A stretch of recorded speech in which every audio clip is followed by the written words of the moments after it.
Olá, muito bem-vindos a mais um podcast aqui no nosso canal da Aeroplus e vamos aqui ter mais uma conversa sobre, estão abertas, já está aberto o período para colocarmos a declaração de IRS, mas ninguém melhor do que o Dr. Marco Libório para nos vir falar sobre isto. O nosso caríssimo colega fiscalista Marco Libório, o Dr. Marco Libório é também autor deste livro, Como Poupar em Impostos Imobiliários, portanto, se ainda não Também adquiriram, tenho um, também tenho um. então nem era preciso eu ter mostrado o meu, cheio dos meus galões e afinal.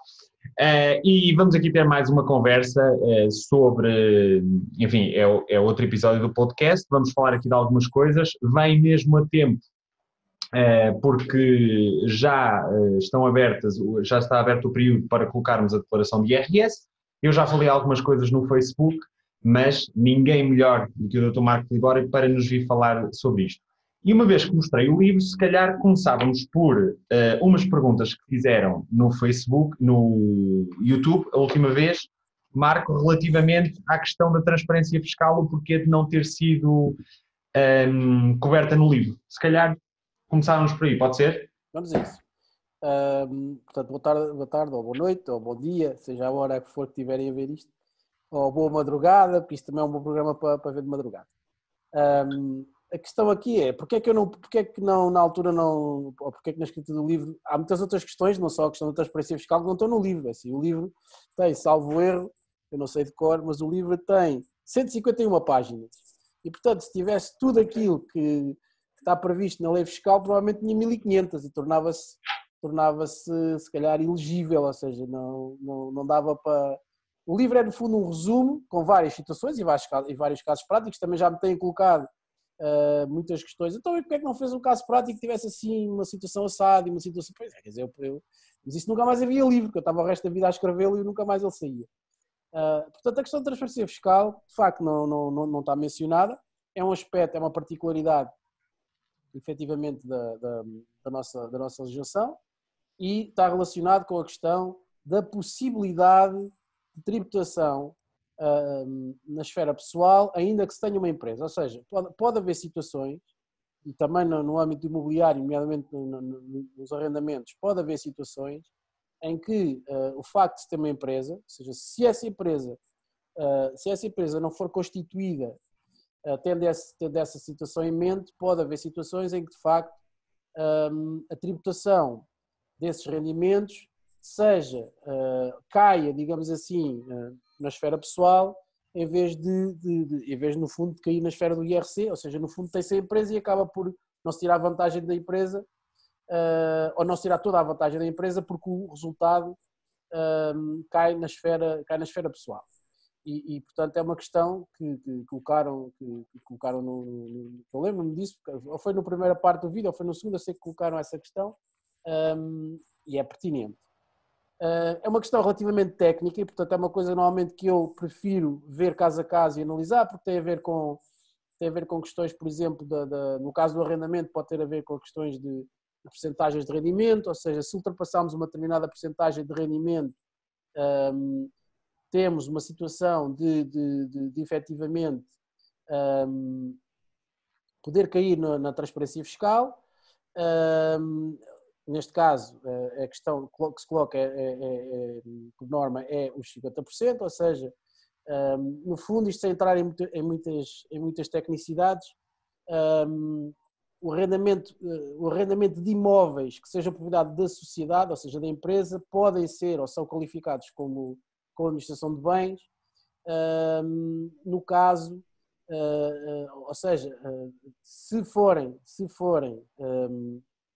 qualificados como administração de bens, ou sendo qualificados como administração de bens, o que acontece é que esses rendimentos pertencendo à empresa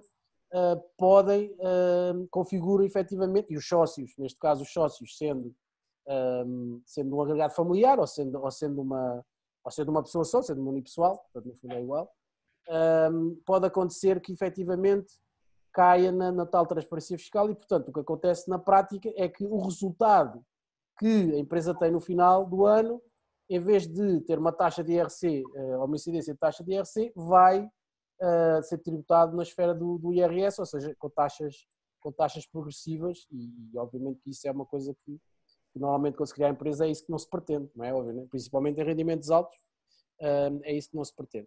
De qualquer forma, o resultado é apurado, também é preciso desmistificar aqui um bocadinho a coisa. O resultado é ainda assim apurado com as regras da empresa, ok? Portanto, o resultado, ou seja, antes de chegar à fase de incidência do próprio imposto, o resultado que lá chega é calculado ou seja, as vantagens que eu tenho na questão do resultado são as mesmas, mesmo que tenha na transferência fiscal. Isto há outros casos também que provavelmente muita gente já ouviu falar disto, até noutros contextos, dos advogados, por exemplo, das sociedades profissionais, que se aplica também a contabilistas, também se aplica a contabilistas, mas normalmente é mais conhecida até nas sociedades de responsabilidade limitada dos advogados. Desculpe? Dentistas também, Dentistas, médicos. não, tudo o que seja profissionais, tudo Claro, que seja claro. sociedades profissionais, aplica-se esta regra. Agora, é assim, efetivamente há muitas sociedades, isto também acontece, há muitas sociedades por aí, por esse país fora, que estão enquadradas na transferência fiscal sem estarem na transferência fiscal. Ou seja, como não são fiscalizadas ou não foram fiscalizadas, estão, de certa forma, algumas até, não é, eu não diria, não ia utilizar a expressão fora da lei, mas estão desenquadradas daquilo que é o enquadramento normal de IRC, mas sem saber, as pessoas até por desconhecimento Claro, por nessa seguinte. condição, e isso aplica-se muito a sociedades profissionais. No caso dos imóveis, aplica-se sobretudo aqui na questão dos arrendamentos, no caso dos rendimentos serem superiores a 50%, e também a questão dos sócios serem ou um agregado familiar ou ser só uma pessoa. No caso de ser unipessoal também se aplica. Mas isso há Certo. formas de mitigar, ou seja, há formas de mitigar essa situação. Certo. Pois eu acho que esse ponto, uma vez que não foi falado no livro, é muito importante de que, e acho que bom, temos aqui duas notas muito importantes. A primeira é, não está no livro, porque o livro não pode ter tudo, Não não pode é? ter tudo, claro. Se muita gente se queixar que quer algum ponto em particular numa segunda edição, será naturalmente recolhida a opinião de quem lê, não é? E, em segundo lugar, essa questão de que, para chegarmos a uma conclusão, chegamos pelas regras da empresa para sermos tributados. Já somos tributados de acordo com as regras do IRS, não é assim? Exatamente.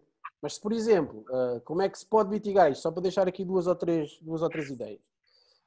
Se dividirmos, e isso até é uma questão que muitas vezes é sugerida por mim, porque às vezes, efetivamente, até otimiza. Se dividirmos o património, por exemplo, se tivermos um conjunto de 4 imóveis, dos 4 temos um determinado rendimento, e se esses imóveis, parte deles forem para a empresa e a outra parte ficarem na esfera pessoal, já não acontece, ou seja, se nós gerirmos essa questão, se gerirmos os próprios imóveis, parte na empresa, parte no particular, podemos mitigar esse risco. No fundo, é a tal questão dos 50% de rendimento obtido no total, ou seja, se conseguimos, no fundo, fazer essa gestão, ou então há sempre a hipótese, para além disso, há sempre a hipótese de nós de termos a sociedade que arrenda os imóveis através de outra sociedade. Portanto, nada na lei proíbe que eu tenha uma holding. Eu, por exemplo, posso ter vários negócios, isso acontece com muita gente, tenho vários negócios de vários setores e também invisto no imobiliário. Isso acontece. Eu tenho vários clientes que fazem isso, o Arthur também certamente terá pessoas que investem no imobiliário e investem em outras coisas diferentes do imobiliário, fazem outros negócios. E Eu próprio faço, embora... Exatamente, o próprio Arthur tem essa situação. E o que é que acontece? Se eu tiver uma sociedade, e isto é um modelo que, até por outras razões, e podemos até um dia destes dedicar um podcast só a isso, a questão do modelo de holding, ou seja, ter uma sociedade que depois detenha 2, 3 ou 4 sociedades, o que for, por área de negócio, é um modelo que tem várias vantagens e uma delas é essa. Ou seja, eu aí, como essa sociedade que faz o arrendamento, por exemplo, estou a dar o exemplo do arrendamento, que faz o arrendamento, não é detida pelas pessoas, mas é detida por outra sociedade, já não, à partida já não tem esse risco da transferência fiscal. Portanto, certo, exatamente. acabei por falar aqui de duas situações que no fundo mitigam esse risco. Mas certo, é um ponto importante e de facto as pessoas perguntam e portanto convém mencioná-lo e falar dele. E a questão da divisão eu também acho muito importante, portanto, dividir o rendimento entre alguma coisa a título pessoal e depois na até porque depois, se pusermos, é preciso também, normalmente as pessoas às vezes esperam soluções milagrosas e dizem, pronto, agora eu crio empresa e passo tudo para dentro da empresa. E depois deve dizer, espera aí, então, mas o meu amigo precisa de viver, então aí como é que tira o dinheiro da empresa? Temos que arranjar aqui uma solução, então se calhar é melhor deixar aqui um imóvel ou dois, passo 3 ou 4 para lá, o seu IRS baixa para uma taxa razoável, não é? E a partir daí, gera ali os imóveis, tudo bem, mas tem aqui um rendimento que é diretamente seu, porque senão o que acontece é que depois caímos na questão da dupla tributação económica, que é, eu depois para tirar o dinheiro de lá tenho que pagar IRS sobre dividendos, portanto afinal estou a pagar 48, que é os 20 mais os 28. Portanto, também é preciso, por isso é que eu digo, as coisas têm que ser, tudo tem que ser, a regra para a nossa vida e para todos os aspectos da nossa vida é bom senso. Tem que haver bom senso. Nem mais, nem mais. É bom senso e equilíbrio. E aí há já uma. Se calhar eu até aqui vou tirar uma nota, eu prometi fazer isto a última vez e não, depois até me esqueci de aplicar. Eu acho que nós temos de fazer um podcast um dia destes a falar das vantagens e desvantagens de passar imóveis para dentro da empresa. Precisamente na linha daquilo que estava a dizer. Exatamente, que é passar tudo para dentro da empresa, afinal. Há certas coisas que se perdem. Pronto, eu acho que esta questão... Só para terminar essa parte, a questão é quando eu digo isto, quando são conversas bilaterais, quando é com alguém, eu depois explico tudo o resto, e quando nós dizemos, e mesmo no livro tem pessoas que têm perguntado acerca dos casos, há mais vantagem de ter uma empresa. O facto de eu ter vantagens em ter uma empresa não significa que eu tenha que fazer tudo pela empresa. A vantagem de criar a empresa é exatamente, ou pode exatamente, passar por combinar uma situação pessoal de investimento com uma situação de empresa. Não quer dizer que seja preto e branco. Portanto, eu agora, pronto, pumba, passo tudo a empresa da empresa. Pronto, esta é a minha situação ideal. É por isso que eu acho que vale a pena nós dedicarmos o podcast a esta ideia, porque há de facto imóveis que não têm vantagem nenhuma, depende daquilo que se queira fazer com eles, mas mais na ótica da revenda, não têm vantagem nenhuma em passar para dentro da empresa. Exatamente, no caso da revenda é verdade. Mas vamos num futuro podcast. Exatamente, dedicamos aí. Agora temos tempo, porque agora quando estamos em isolamento, temos tempo para isto e para Exatamente. E também essa nota de que tentamos trazer na mesma este conteúdo de valor e, portanto, como somos adeptos das tecnologias e de facto não nos limita a nós, embora só limita aqui o meu amigo que ficou no fundo encarregue de gravar esta sessão, porque a minha pode correr mal, não é? Isso não vai. Eu partilho. Exatamente, tirando isso, está tudo bem. Ora bem, então temos aqui mais alguns pontos para falar neste podcast e eu vou mesmo fazer questão de falar pouco, porque me criticaram muito que eu não deixava falar o Marco das últimas vezes, portanto agora vou-me calar bem caladinho e ter a certeza que só intervenho se realmente houver aqui alguma coisa muito importante. Mas vamos então voltar ao tópico do IRS e uma das perguntas que colocaram, eu disse, estejam atentos ao podcast porque nós algumas destas coisas efetivamente vamos abordar no podcast e alguém perguntava uma questão de mais-valias e menos-valias que era o seguinte, num ano eu compro um imóvel por 100 mil euros e vendo pelos mesmos 100 mil euros, nesse mesmo ano. Entretanto, tenho encargos com a venda, tenho algumas despesas, nomeadamente uma comissão com uma imobiliária, e, portanto, gero uma menos-valia. E esta menos-valia passa para o ano seguinte, e depois houve ali alguém que deu uma interpretação de, calma, a menos-valia não é bem assim, não se gera uma menos-valia, mais-valia é que foi diluída. Portanto, podemos aqui pegar, se calhar, num caso um bocadinho melhor, que é compra por 100, vende por 110 e tem 20 mil euros de despesas. Portanto, em teoria teria uma menos-valia de 10 mil euros, 120 menos 100, como é que foi? Portanto, 110 menos 100, que daria 10, 20 em despesas, teria uma menos-valia de 10, ou então, ponto número 2, teria... Se as despesas não contassem, teria uma mais-valia de 10, é isso? Exatamente. Contando a despesa, tem 0 de mais-valia e a mais-valia foi diluída, ou então temos uma menos-valia de 10. O que é que acontece? Pronto, a minha interpretação aí é a seguinte. A mais-valia ou a menos-valia, dentro da fórmula, isso está no livro. Há coisas que não estão, mas isso está. Essa parte está. Está lá a fórmula que está na lei. A maior parte está. Vamos já aqui defender. Nós já estamos a tocar aqui só nas franjas que não saíram e naqueles pormenorzinhos. Mas pronto, isso é óbvio. Eu tenho a noção que quanto mais explicamos, mais nos exigem. Isso é assim mesmo. Exato. Aliás, já agora, eu estou a trazer perguntas que são, de facto, um bocadinho mais rebuscadas, exatamente, e mais técnicas, Porque a primeira vez que mal as pessoas colocam uma pergunta de fiscalidade, eu digo, já leu o livro do Marco, tirou a dúvida, e só se a pessoa disser que não é que eu volto a olhar para essa, porque senão não estou. E isso Claro, é claro, um claro. caso complicado dele. A questão aí é a seguinte, a forma como eu interpreto o cálculo da mais-valia, portanto, a própria fórmula responde relativamente, portanto, responde de forma relativamente, da minha opinião, relativamente clara a isso. O cálculo da mais-valia inclui essas despesas, da mais ou da menos. Ou seja, se eu efetivamente tenho, a questão pode-se colocar é na elegibilidade ou não das despesas, mas isso é outra questão. A partir do momento em que fiscalmente eu tenho despesas que posso, porque isso também acontece às vezes, que despesas com o advogado, ou despesas com isto, ou despesas com aquilo, as pessoas perguntarem se isto é elegível, se não é. Pá. Agora, se as despesas, e assumindo que as despesas que estamos a falar são elegíveis, vamos supor uma comissão, por exemplo, de uma imobiliária. E isso é claro que é elegível. Há uns anos atrás havia dúvidas, depois lá houve umas clarificações e isso ficou claro para toda a gente que era elegível. Portanto, a partir do momento em que a despesa é elegível, a despesa entra no cálculo efetivamente da mais-valia. Basta ver a forma do próprio cálculo da mais-valia. Está aqui já agora na página 55, não é? Exatamente, está na página. Eu por acaso também tinha aqui marcado. E portanto a fórmula, ou na fórmula, está também, essa é uma variável. Portanto, eu não posso dissociar o cálculo da mais-valia ou da menos-valia desses encargos, desde que os tenha e desde que os comprove e desde que eles cumpram os requisitos, enfim, existe a fatura, aquelas coisas todas. Claro.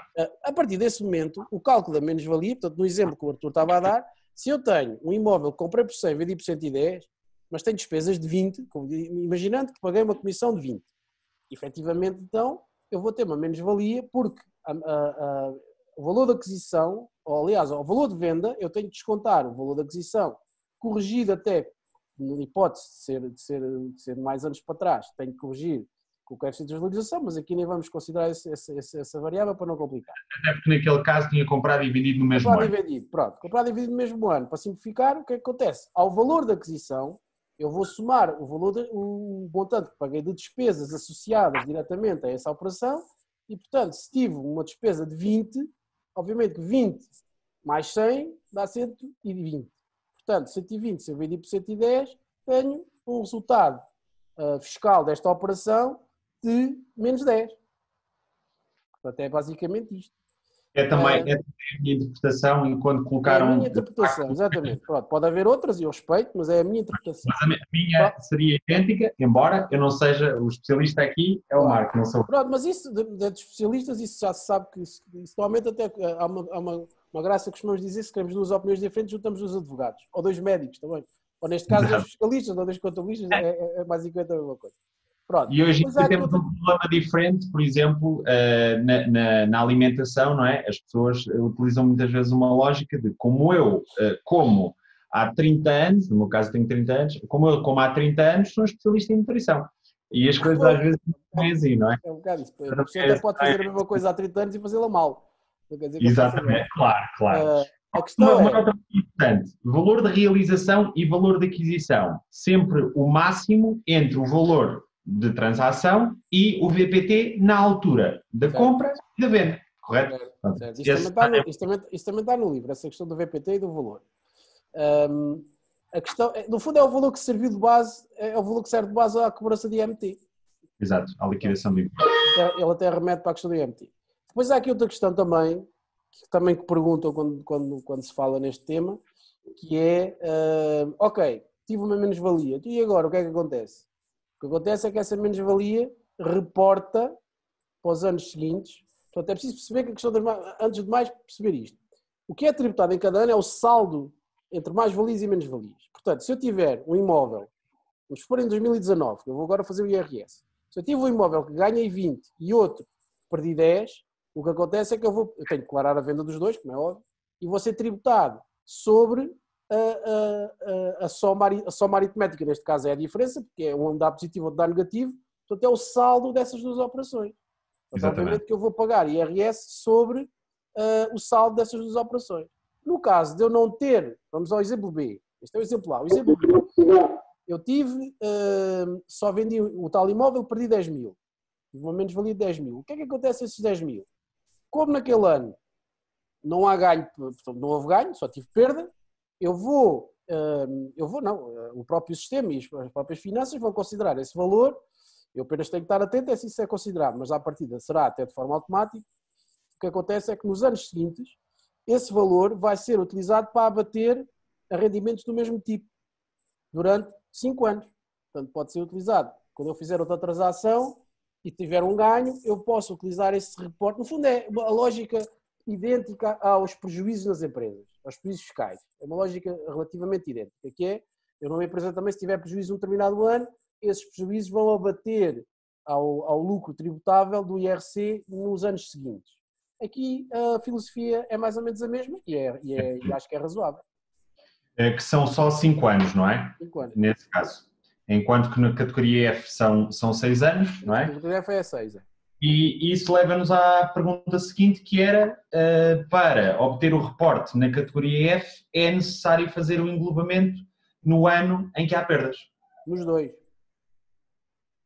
Nos dois, ou seja... no ano em que há perda, e no ano que abate nas rendas positivas, digamos assim, ou no resultado positivo. Se no ano, ok, e se por acaso no ano em que se quer ir buscar a perda, no fundo é isso, o reporte, se não se marcar como englobamento, ele não vai buscar, simplesmente. Não. Eu tenho que optar por englobamento, quer no ano em que perco, quer no ano em que ganho. Se calhar assim até é mais... Exato. Ou seja, quer no ano em que perco, quer no ano em que vou deduzir a despesa. No Pronto, ganho, isso é extremamente importante e por acaso esse segundo detalhe eu não sabia. Portanto, isso é extremamente importante, então, tanto no ano em que se quer empurrar para o futuro, como no ano em que se quer ir buscar, seja... Deve-se englobar nos dois.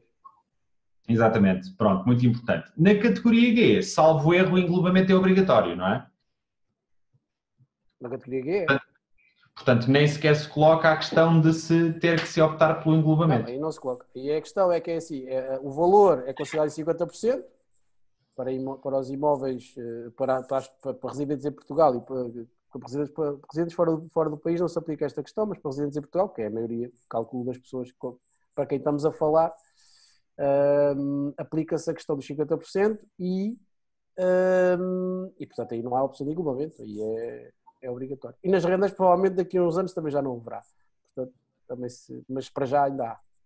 Exatamente, para já ainda não é obrigatório. Vamos ver o que é que o futuro nos... No caso das perdas no caso das perdas passa, neste caso é como se fosse obrigatório, porque se tivermos a perda temos que englobar para poder aproveitar as perdas, senão não podemos. Exatamente. Muito bem. Ora bem, depois desta paragem aqui técnica, só para ligar aqui as luzes, uma pergunta também que surgiu relativamente a REITs. Portanto, eu falo muito de REITs, podemos olhar para isso como rendimentos de capital, suponho, portanto, como equiparado a outras ações que paguem dividendos, é a mesma coisa. Não vale a pena estar a aprofundar mais. E aqui as pessoas têm colocado a questão da dupla tributação, do formulário 8VAN em particular, e falar um bocadinho sobre isso, ou seja, como é que as pessoas poderiam evitar a dupla tributação, não é? Como é que esse mecanismo funciona e, eventualmente, não sei se o meu amigo já lidou com essa questão antes de... Tínhamos aqui uma pergunta concreta, que por acaso também me aconteceu há 2 anos, pagou-se muito imposto nos Estados Unidos, ou seja, pagou-se a mais, não houve a questão da dupla, ou melhor, houve a dupla tributação, assim é que é, não houve a questão da tributação, aí houve mesmo, e como recuperar esse dinheiro. Mas primeiro, se calhar, começar pelo mais básico, por assim dizer, e se calhar mais pertinente, que é como evitar a dupla tributação e como é que a dupla tributação funciona. Pronto, a questão só para fazer um enquadramento breve, que se aplica também a esse tipo de rendimentos, são rendimentos de capitais, portanto, isso são tipificados como rendimentos de capitais e não há grandes dúvidas.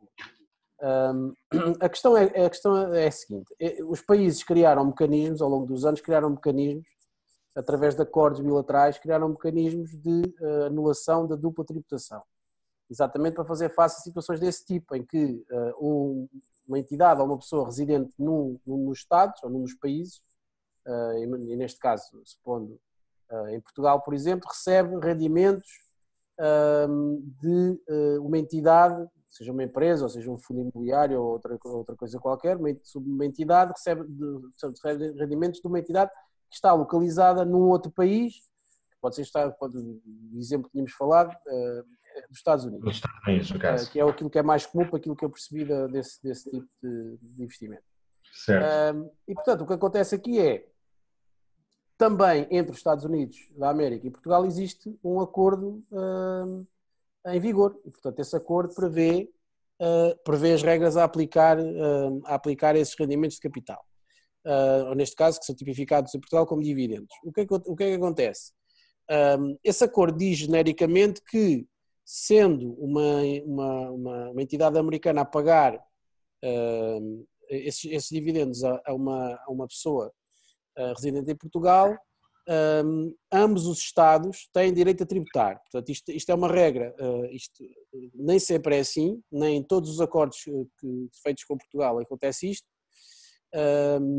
mas no caso do acordo, isto é muito tipicamente americano, ou seja, os Estados Unidos têm algumas particularidades e muitas delas são, ou muitas vezes são até de alguma forma de imposição de regras e de uma posição relativamente vantajosa, existe até, e comentei consigo há dias, a questão da troca de informações a nível financeiro e fiscal. Os Estados Unidos obrigam muitas vezes os outros países a comunicarem-lhes dados e eles próprios não disponibilizam a esses países os dados que obrigam os outros a comunicar.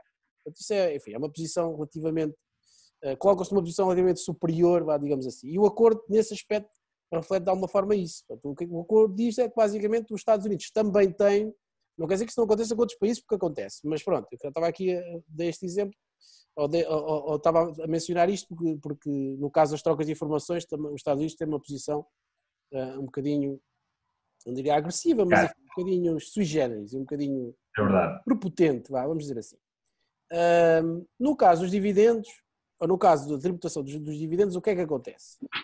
Se eu receber, eu, residente em Portugal, e isto também, um parênteses só, a questão da nacionalidade para este efeito não é relevante, é residência, ok? Eu, sendo residente em Portugal e recebendo dividendos de fundos ou de unidades de participação de fundos ou de empresas, de entidades, seja o que for, dos Estados Unidos, os Estados Unidos têm direito a tributar parte desses rendimentos. Ou seja, nós aqui normalmente a terminologia que é utilizada neste tipo de situações, a nível fiscal internacional, é Estado da fonte e Estado de residência. O Estado da fonte é o país de onde provém os rendimentos e o Estado da residência é o Estado onde reside a pessoa que recebe os rendimentos. Ok? Neste caso, o Estado da fonte tem direito a tributar. É isso que está acordado entre os dois países. Logo, tributam. Portanto, os Estados Unidos, obviamente, não perdem a oportunidade de tributar. Portanto, e tributam à cabeça. Portanto, é um mecanismo idêntico àquilo que é, e no fundo não deixa de ser uma retenção na fonte. Ou seja, quando pagam o rendimento, retêm logo uma parte, ou seja, a entidade retém uma parte para entregar às autoridades fiscais americanas.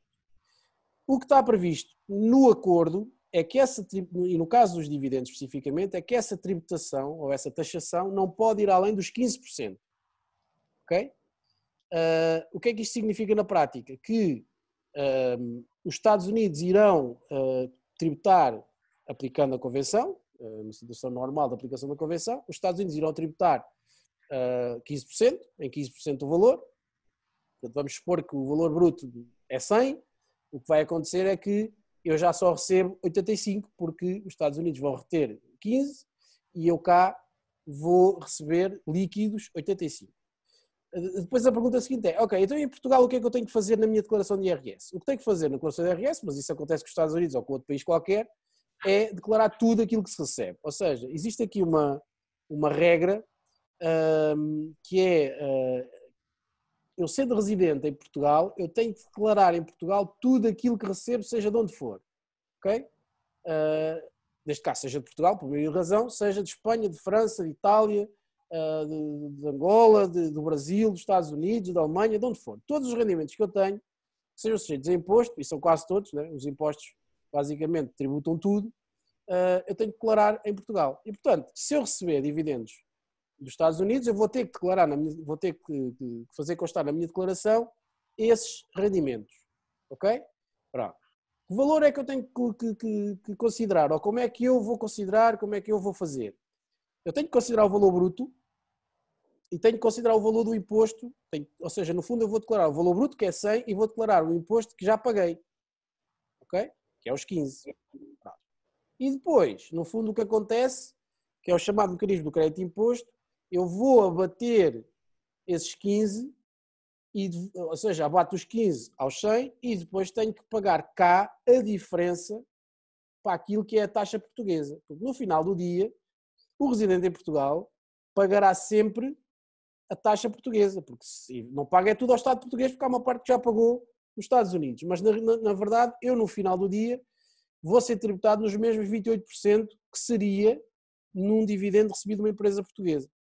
Genericamente, porque depois há outras regras que se aplicam para pequenas, para PMEs, enfim, mas para não complicar, genericamente, se eu tiver ações de um banco português, por exemplo, distribua dividendos, ou da EDP, ou de uma grande empresa, o que vai acontecer é que eu vou pagar 28% sobre esses dividendos. Aqui é igual, embora eu pague, digamos assim, a dois tempos, porque há parte que é paga nos Estados Unidos e outra parte é paga cá. Portanto, no fundo, a regra é esta. A confusão já agora da dupla tributação, porque parece que estamos a ser duplamente tributados às vezes a dois países, mas não é isso. Quando se refere dupla tributação, é pagar imposto duas vezes sobre a mesma coisa. Ou seja, claro, dupla tributação é se, por exemplo, vamos pôr um país que não tenha acordo com Portugal e que tribute. Acontecia isso com Angola até há pouco tempo e, portanto, colocava-se essa questão. E há países com os quais Portugal não tem acordo. São poucos, mas há alguns. Se nós recebemos rendimento desses países e esses países pagarem, esses países tributarem, o que acontece é que eu depois cá em Portugal, se não tem acordo não quer saber, não é um problema das autoridades fiscais portuguesas, não há acordo, não há, portanto recebendo cá tem que tributar outra vez. Mas isso passa-se em Portugal, não se passa noutro sítio qualquer, não é assim. Portanto, aí é que há uma dupla tributação, que é eu pagar, ou seja, se eu pagasse outra vez os 28 na totalidade sobre os 100, aí eu estava a ser duplamente tributado. Neste caso não, neste caso eu estou a ser parcialmente tributado nos Estados Unidos e parcialmente tributado em Portugal. Certo. Aliás, para dar aí um bom exemplo, se calhar se a taxa de imposto fosse 51% nos dois países, perdia-se dinheiro, mas valia não receber, porque o que se pagava de imposto nessa dupla tributação passava o valor que claro, pois isso. Mas pronto, para ilustrar a questão de que é a verdadeira dupla tributação, importa também dizer que o imposto nos Estados Unidos, pronto, agora já não tem nada a ver com a fiscalidade em Portugal, o imposto nos Estados Unidos para os REITs, para os dividendos é de 30%, portanto, o formulário 8BAN faz baixar dos 30% para os 15% na prática e depois pagaríamos 13% ao Estado português. Exatamente. No fundo, os 28% menos os 15% já pagos nos Estados Unidos, que dá 13%. Portanto, é esta a questão, eu acho que está completamente clara e respondida.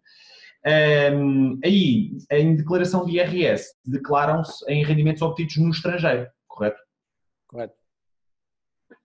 Já agora, isto se calhar já é uma questão que careceria de ver, porque já é bastante mais específica, mas se a corretora estiver, por exemplo, na Holanda, sem querer mencionar nenhuma em concreto, e o dividendo tiver sido pago por um REIT nos Estados Unidos, o dinheiro foi recebido para efeitos de IRS em Portugal, na Holanda, certo?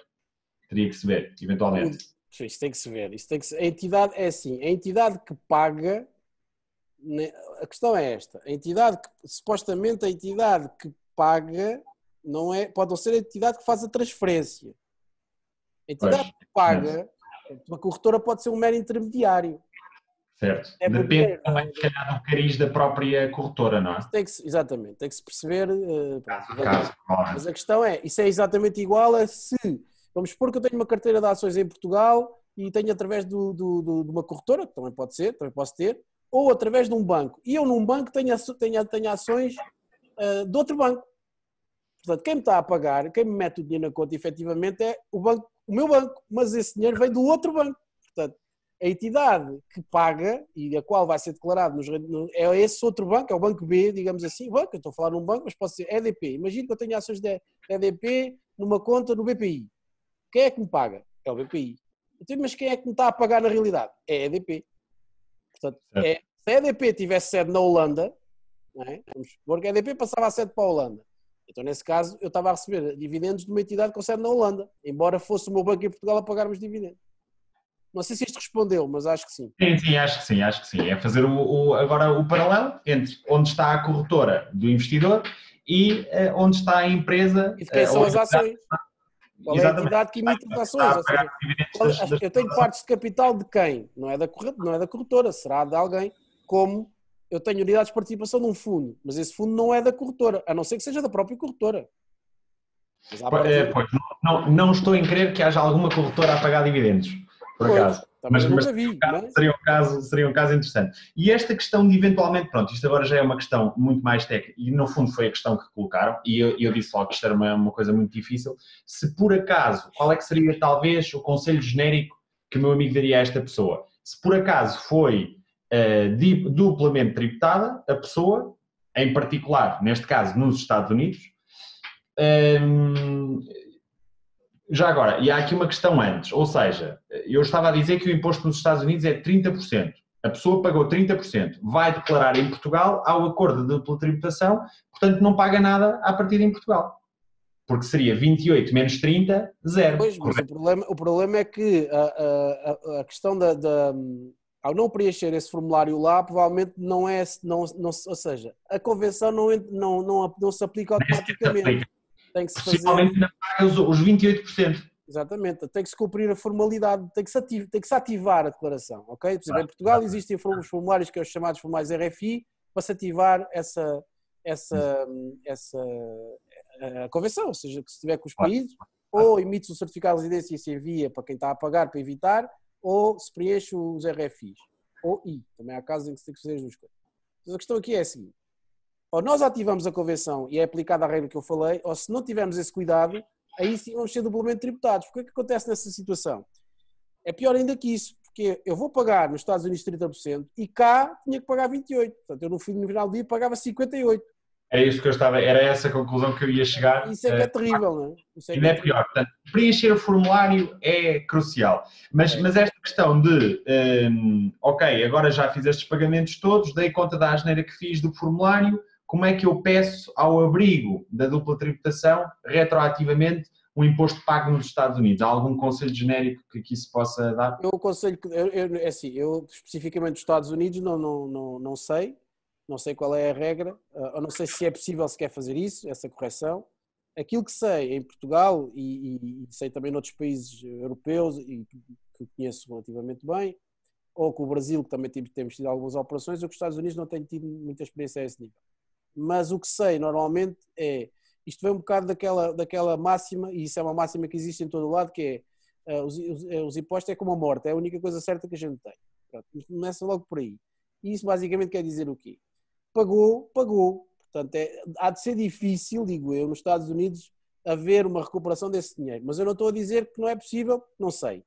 Em Portugal, normalmente, o que acontece, quando há um engano a favor do Estado, pedir recuperação é possível, mas tem sempre condições ou prazos mais curtos do que se for correções a favor do Estado. E, portanto, é preciso ter atenção a isso. Do ponto de vista de Portugal, se pagou a mais nos Estados Unidos, já não, as autoridades fiscais portuguesas o que lhe vão dizer é que pois, isso é um problema seu e dos Estados Unidos, isso a gente não tem nada a ver com isso.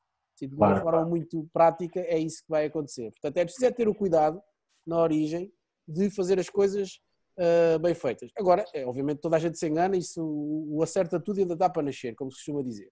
Exatamente. O que eu aconselho é, nesses casos, se possível, contactar, ou através da corretora ou alguém que conheçam, contactar algum fiscalista de lá, porque aí a questão coloca-se sempre a nível da lei fiscal dos Estados Unidos. Portanto, o problema da lei fiscal dos Estados Unidos e terá que ser gerido lá. Nós no W temos parceiros pelo mundo todo que pertencemos a uma rede internacional, que é a INA. Eu já tenho tido situações em que peço a ajuda deles em relação a vários países. Ainda há pouco tempo tivemos uma questão com a Alemanha, há 2 meses tivemos uma questão com o Reino Unido, com o Brasil também tivemos já 2 ou 3 questões, tivemos com Hong Kong também, com Taiwan, enfim, com vários países, questões deste tipo, enfim, que se colocam com a legislação de lá. Para eu já saber a legislação portuguesa, que já me dá cabo da cabeça, quanto mais agora saber dos outros países. Isso era um super assunto. Isso era sobre-humano. Pronto, sobre-humano. aqui importa dizer que uma lição também importante é que isto tem a ver com a residência fiscal da pessoa e não com a nacionalidade. Portanto, há muita gente que é residente fiscal fora de Portugal, muitos portugueses, e andam a colocar estas questões sem se aperceber que na realidade não importa para nada, porque não, nem sequer terão que declarar cá o imposto. Exatamente, terão que declarar ou não no país onde estão a viver. Mas exatamente, no país onde estão. Que era o meu caso na Alemanha, quando vivi na Alemanha tinha que fazer isto, quer dizer, não iria reportar em Portugal, não era residente de Portugal, portanto para Portugal me interessa. Não, mas isso é uma questão muito pertinente, porque muita gente, porque nós temos ainda muitos clientes da Aero que investem em REITs e colocam informalmente estas questões, claro que nós não respondemos com este detalhe agora, eventualmente enviaremos sempre este vídeo que se colocar a questão, mas aí de facto as pessoas colocam muito e são residentes no Dubai, fora. No Dubai, nesse caso, acredito que não tenham que pagar nada. Portanto, isso, a parte do Dubai certo, mas exatamente. Mas lá está, aí aplica-se a questão do Dubai, ou seja, estamos aqui a conversar de uma regra portuguesa. Aí, mesmo que seja português, se está a trabalhar e a viver no Dubai, e se, atenção, já agora deixar aqui uma nota, muita atenção a quem sai de Portugal e não muda a residência. Correto. Também há muita malta que se esquece disso, que é, sai de Portugal, durante 6 meses ou 1 ano ou o que for, até 6 meses não é necessário, mas pronto, se passar mais de metade do ano fora de Portugal tem que, e se trabalharem e oferir rendimento, ou seja, se deixarem de viver em Portugal efetivamente, têm que mudar a residência. Como acontece ao contrário, quando voltam, isso também já nos tem acontecido tudo, que é tipo, as pessoas vão lá para fora, depois voltam. Mas esquecem-se de mudar. Alguns esquecem-se de mudar quando saem, outros esquecem-se de mudar quando voltam. E ela é meio embrulhada do ponto de vista fiscal, meio embrulhada do outro mundo, não é? Porque é assim, eu toda a gente quer tributar, não é? Todos os países depois querem tributar e depois claro. Enfim. Eu presenciei isso, de facto, quando eu estive na Alemanha, eu estive lá há 5 anos, portanto, e conheci vários portugueses que tinham ido para lá e não tinham alterado a residência fiscal em Portugal, e depois, naturalmente, quando foram... Aliás, alguns nem colocavam a declaração de IRS, começavam logo por aí com uma divergência, não é? O Estado português dizia, não, o senhor agora tem que declarar tudo, e era, de facto, meio embrulhado, esse é o termo certo. Embrulhada, porque depois... Não, e depois a Alemanha vai querer tributar porque a pessoa está a andar à Alemanha a trabalhar, recebe um salário, por exemplo, ou é trabalhador independente ou o que for. Mas isto aplica-se à Alemanha, à Espanha ou o que for. Onde nós estamos, obviamente que o Estado onde nós estamos a viver vai querer tributar. E depois, em Portugal também quer tributar. Não, meu amigo reside aqui. Não, eu resido na Bélgica, ou não sei, em Roma. Mas não mudou a residência. Claro. Importa também dizer quanto a isso, é um caso já muito específico, mas eu quando estava na Alemanha já tinha investimentos imobiliários em Portugal, pagava as minhas rendas, o imposto sobre as rendas, aliás, em Portugal, e na Alemanha não tinha que declarar porque há uma convenção que determina que rendimento proveniente de um bem imóvel esteja fora do país, eles não têm nada a ver com isso. Isso é uma regra universal que existe. A questão aí pode não ser o declarar ou não declarar, isso aí difere. Agora, há uma regra a nível internacional que é a tal lógica do rendimento mundial, ou seja, que a tributação acontece por norma acontece sempre no estado de residência. Isto é a regra. Existe uma exceção, que é exatamente o imobiliário. Ou seja, mais-valias, por exemplo, eu tenho uma casa na Alemanha, fazendo um paralelo aqui, nós somos residentes aqui. Pronto, imaginando que compramos os dois uma casa na Alemanha hoje por 100 e amanhã vendemos por 200. Vamos ter uma mais-valia lá. Vamos aí, Marco. Já estou a gostar da história. Pronto. Somos tributados onde? Somos tributados lá. Porque essa é a exceção à regra geral. Pronto, então, nesse caso, eu sou tributado, no caso das rendas aplica-se a mesma coisa, eu sou tributado no estado onde está o imóvel, onde é localizado o imóvel. Portanto, o imobiliário aí é uma questão pertinente e que parece-me que é interessante também para quem nos está a ouvir, que o imobiliário nesse caso é uma exceção, ou seja, fazendo investimentos noutros países, normalmente são tributados nesses países. Ainda que possam ter que declarar no seu estado de residência, e isso depois depende de país para país, por isso na Alemanha não é necessário declarar, mas existem outros países, em Portugal, por exemplo, declara-se, não se paga, declara-se, mas o efeito prático no fundo é esse, ou seja, não se paga no estado de residência, paga-se no estado em que o imóvel está. Certo. O imobiliário é fantástico a todos os níveis, é o que eu tenho a concluir disto. Muito bem. Pronto, acho que terminamos aqui o nosso podcast, que já vai longo, na realidade. E queria-vos agradecer verem mais um episódio do nosso podcast, este que é o 5º episódio. Se por acaso tiverem dúvidas, coloquem abaixo. Eu acho que nós vamos ter que gravar um muito brevemente, meu caro amigo, porque ficaram perguntas importantes do outro workshop e era isso que eu estava a dizer há bocado que eu ia anotar e que me tinha esquecido, mas eu desta vez prometo, se vocês colocarem perguntas abaixo, elas serão respondidas nos próximos episódios.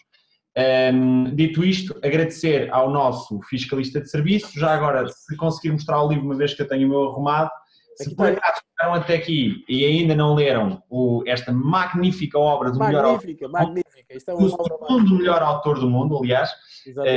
Aqui, não sei, o terceiro. Ou o segundo ou o terceiro. Não, o segundo, e estão os dois empatados, vocês os dois, e eu sou o melhor. Portanto, adquiram, porque de facto, por pouquíssimo dinheiro têm acesso. Aliás, ainda outro dia no grupo estava alguém a dizer que uma simples informação que estava no livro o fez poupar milhares e milhares de euros, já não sei qual era o caso. Mas, eu lembro disso. Por causa das mais-valias ou qualquer coisa assim, não estou aí. Exatamente. E portanto, obrigado por verem. Se acharam que retiraram o valor deste vídeo, por favor, coloquem o vosso like e partilhem eventualmente nas redes sociais alguém que esteja, ou algum amigo que esteja a lidar com estas questões que nós falámos aqui, nomeadamente agora que estamos na altura da declaração do IRS, estas dicas para eles não se esquecerem, partilhem com eles e deixem-nos o vosso gosto. Comentários abaixo se tiverem dúvidas no decorrer da nossa conversa aqui e se tiverem questões que queiram ver abordadas num próximo episódio. Eu do meu lado vou fazer um esforço. Espero que o meu amigo também faça para gravarmos brevemente mais um e levaremos em conta as vossas perguntas. Muito obrigado, até à próxima. Um abraço, até à próxima. Obrigado.